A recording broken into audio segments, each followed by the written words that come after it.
Right after I had gotten cancer and had my surgery, they came to take pictures of the kids and I together for, it was some sort of Christmas picture. And it was just humbling how he came into our little apartment and I was so embarrassed and he just acted like nothing. You couldn't tell if he was in a mansion or in this little bitty, horrible apartment because he never made a face. He never said anything. He was just so happy and so proud that I was graduating and so thankful that I never gave up. And as I started going through school and I finally got to the point where I knew I was getting close to graduating, that's when I had opportunity to look at my kids and how they were.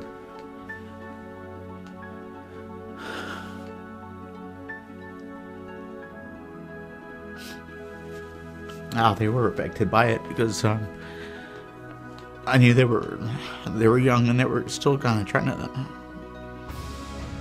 to understand. I was like, I passed my boards, like I'm a nurse, and they're like, huh? And I looked down at the little one, she's 8. I said, Mama's an RN now, she's a nurse. And then the other 3 were like, woohoo! And they're like yelling and screaming in the store, and the lady's looking at us like, what's wrong with them? Like, why are they making all this commotion? And they were just elated. We were excited. We were like, ice cream, let's go get ice cream now. This community needs this. This country needs job training. It needs economic development. We must continue to do this, and we must continue to get the funding to do this. It's the most rewarding thing that I have done other than raising my own children. In African family, a man needs to provide. So you can't ask what you didn't give. You can't ask your wife to feed you if you didn't give anything to the man to shop with.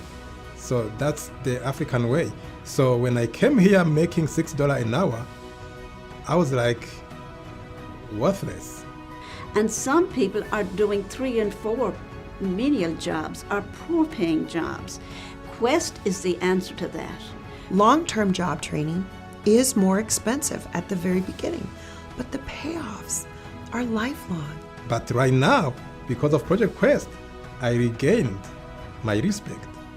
I go to work, I make the money, my wife can shop wherever they feel they want, what they like. And when I got close to that graduation day, that's when I think the doors finally flew open and job opportunities started to present themselves.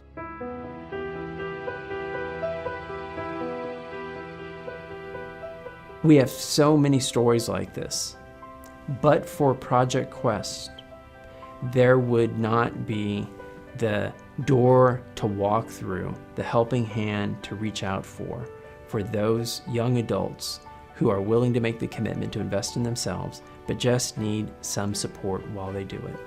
I'm a Holy Spirit sister, and our mission is to bring the compassion of Christ to the poor. And while compassion is a nice word, compassion is to bring them jobs, economic development, homes, transportation, health care for their children. That's what compassion is.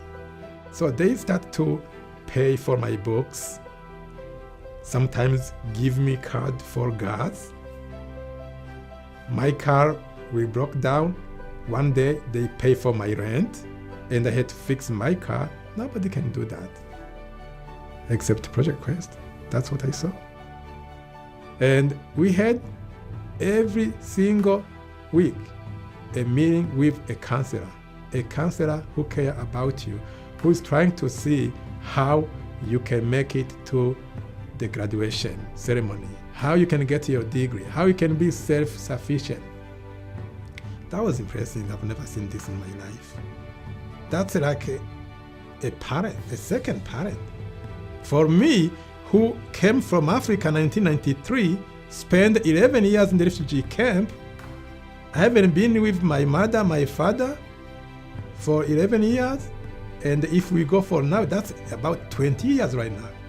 I haven't seen my father, I haven't seen my mother. The only father that I have has been Project Quest. And I couldn't have done it without Project Quest. I couldn't have, at certain points, gotten up to date on a 3-month past due CPS bill because, for whatever reason, because my husband got in trouble with the law, because one of my kids got sick and I still had to pay for their medical, for my older boy that has disabilities to have needed an extra class or some extra tutoring. There's been times when he needed supplies, different supplies. He's dysgraphic, he's dyslexic, he needs computer applications to be able to do his work. To be able to supplement that income through Project Quest was invaluable. The support emotionally was invaluable. First big action we had was getting money from the city for Project Quest. So I was advised by the Project Quest leaders to come down to City Hall and be part of an action where we were asking the city for $2 million. Judge Wolf was the mayor at that time, and I will never forget this. There were 800 people in front of City Hall. There was one of the leaders, an African-American man, he was just brilliant. He was saying, if we can invest in Shamu, we can invest in the people. SeaWorld had just opened. If we can educate Shamu, we can educate the people. Please invest in the people. And cops and Metro were shouting, invest in us, invest in us. That was the environment at the time. A lot of closures of factories and layoffs of many, many people. And the city was not prepared to deal at the time with sustainability of the real need in the community. And that's where the COPS Metro organization brought together business and political and civic leaders and education leaders to come up with a model that today has become Project Quest. I was fortunate to work with people like Ernie Cortez and council members at the time, and of course our mayor, who's now our county judge, Nelson Wolf, and the governor at the time, Ann Richards. And I'll never forget the signing ceremony, the launch ceremony was at Sacred Heart Catholic Church on the west side, and it was led really by COPS Metro, but the whole community was there to celebrate that we were going to provide childcare for single mothers entering training, that they would be trained in meaningful careers in healthcare and financial services. It's one thing to just have a job. That's just something that's going to pay the bills and put food in the table. But what Project Quest does very successfully is provide people a career. It's a pathway. It's not just a job. It's a way to continue to grow. While I was a beautician, all of us, there was a lot of single moms, and one of the girls had told me, well, you should think about going to school. And she gave me Project Quest's name and phone number, and I just sort of put it in the back of my mind and held on to that piece of paper it was a good year. And then my mom passed away. She had a really bad experience, and she got sick in October, and she died within 2 weeks. But the nursing care that she got to me was horrendous. I'm sorry. They didn't treat her very well. And I just thought, if I was a nurse, I could do better. I didn't think there was going to be any worse moment than having somebody tell me I can't do it, which is what I had at home. I had my mom telling me, oh, well, don't you think it's a little selfish that you're not hanging out with the kids when you're supposed to be? And my husband telling me, well, you're never home anymore, and those home-cooked meals you used to have are not there anymore. All this negativity, and they're the two of the most important people in my life telling me I'm doing the wrong thing. I'm not doing the right thing. And at the first VIP session, that's what you hear. You're gonna hear the people telling you this. You're gonna feel this way. You're gonna feel guilty about being selfish for once. Don't let it get to you. Be selfish for these 2 years so that you can continue giving later of yourself and of your education and your career. People who come to Project Quest don't drop out. Because somebody, when they begin to get discouraged, when it gets difficult, somebody holds their hands and carries them over the bridge.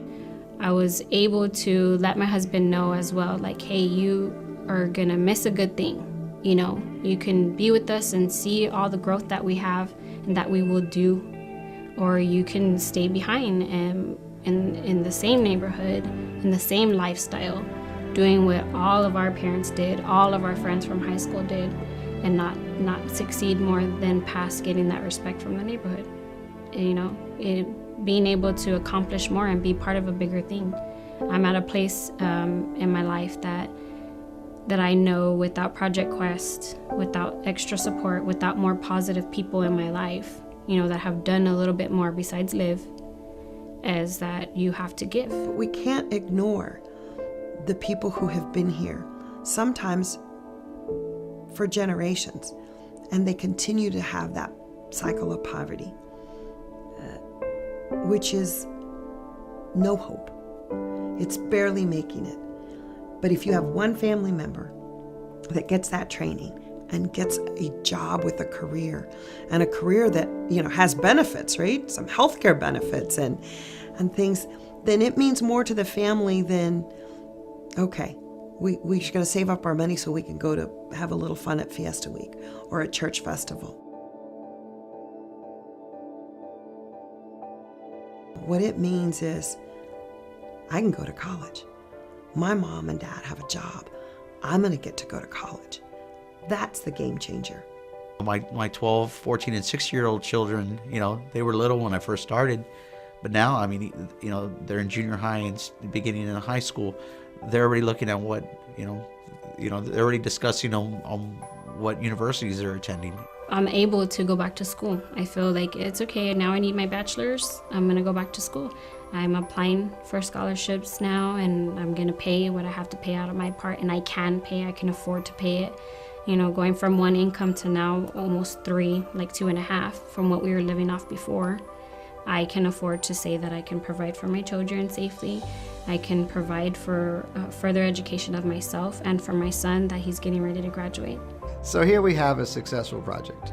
We have a 21-year history behind us.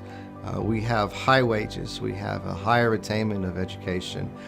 We have all of the elements of a model that has been replicated elsewhere. And so what does Project Quest need to do for the future? Well, it needs to double and double and double again. And that's where Sister Pearl Caesar and Sister Gabriela and the whole leadership group, you know, we need each other to get Quest to the next level. We also need IT professionals.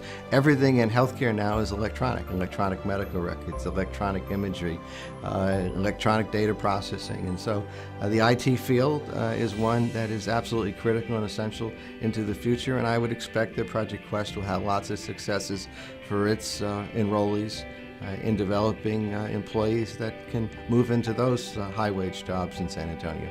The future of Project Quest is one that will include all types of organizations, not just community-based organizations, but most importantly, our employers in San Antonio. As the board grows and as this organization grows in its outlook and its inclusiveness, I believe we will see more support, more funding, and ultimately, what really matters is more people will be served and will be gainfully employed. It needs to be the entity that is identified as the solution for workforce needs for long-term training. It needs to get out of being a specially funded project of the City of San Antonio to become a project that is, you know, part of the base and part of the core.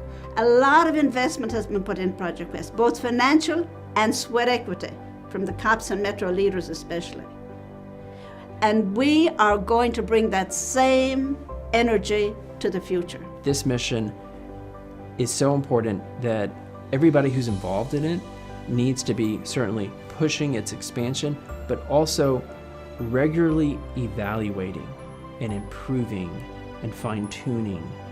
And I know Project Quest is committed to that. That's important. I believe that is the path forward, Because if you believe in the mission, then it's really ultimately about execution and getting it done. When you have a successful model, we ought to be, not only nurturing it, but replicating it into all of our communities and replicating it into the public policy piece as well. And so we have a lot of money coming into our community for workforce development. We have a little of that money going to Project Quest.